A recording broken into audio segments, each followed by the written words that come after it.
Mahilig ka rin ba sa saucy na pansit pero ayaw mo ng malata? Paano nga ba ang teknik sa pagluluto ng ganitong pansit na tamang-tama lang yung texture na kahit paabutan ng ilang oras ay hindi siya malalata? Budget friendly rin itong lulutuin natin ngayon dahil hindi tayo gagamit ng manok o karne. Kaya kung mahilig ka rin sa saucy na pansit na hindi malata, tara samahan mo ako magluto.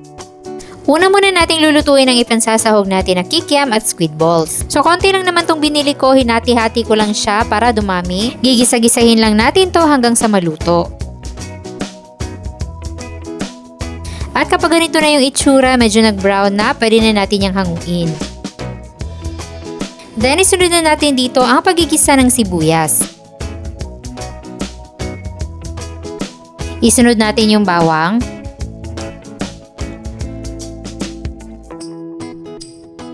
At meron tayo ditong bali 40 pesos na atay ng manok. So option na lang to, kung hindi kayo mahilig sa atay, pwede nyo na itong skip. Pwede na kayo mag-stick doon sa kikiam at squid ball. Igigisa lang natin itong mabuti tapos titimplahan natin ng toyo.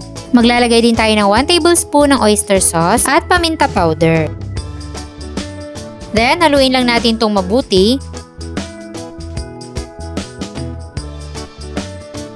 Tapos pwede na natin ilagay dito yung carrots. So carrots at repolyo lang yung ilalagay nating gulay kasi nga nakabudget tayo. Nilagyan ko na rin ng maliit na red bell pepper para mas mabango.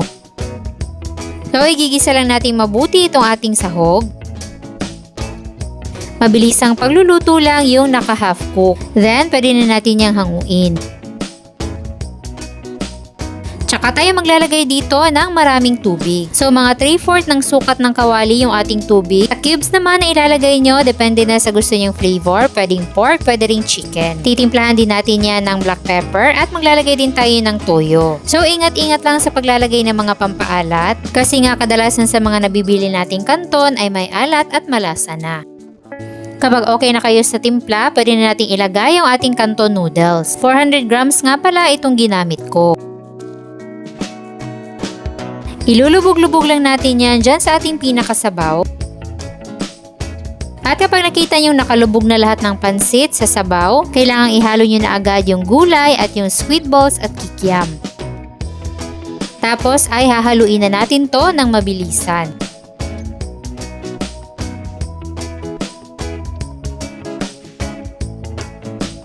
Mga 1 hanggang 2 minuto lang ng paghahalo at i-off na natin agad yung ating apoy. Dahil nga sa init ng sabaw ay continuous pa rin yung cooking process. Kaya kahit naka-off na yung heat ay naluluto pa rin yung noodles. So kung makikita nyo ganito yung itsura niya after ilang minuto, hindi malata at saktong-sakto lang yung texture ng kanton noodles. At kahit pa na-absorb na niya yung majority ng sabaw ay hindi pa rin siya malata. Kaya kung gusto nyo rin magluto ng ganito at gusto nyo yung recipe, i-check nyo na lang dyan sa baba ang kompletong listahan ng ating mga sangkap.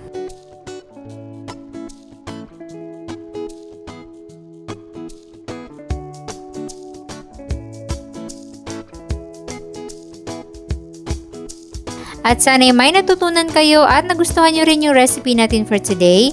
Enjoy!